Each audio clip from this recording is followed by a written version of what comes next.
A record-setting astronaut returns safely to Earth, practicing for the first launch of Artemis, and honoring a member of a legendary group of aviators. A few of the stories to tell you about this week at NASA.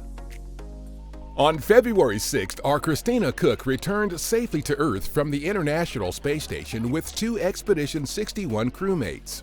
The landing wrapped up a 328-day stay aboard the station for Cook, the most time spent in space on a single mission by any woman.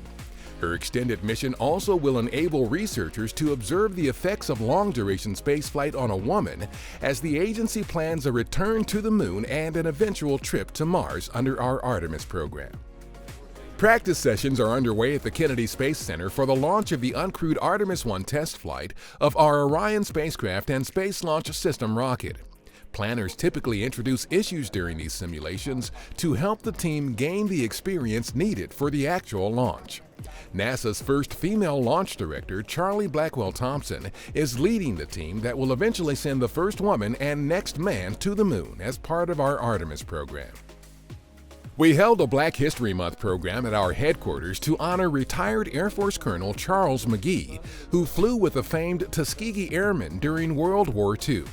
The program also featured NASA astronaut and retired Air Force Colonel Alvin Drew. McGee is one of only 9 surviving members of the 355 Tuskegee pilots who flew in combat. I tell middle school when I talk to them, I said, "You all know we're going to Mars." "Oh yeah. I said, "Guess who's going to make the trip?"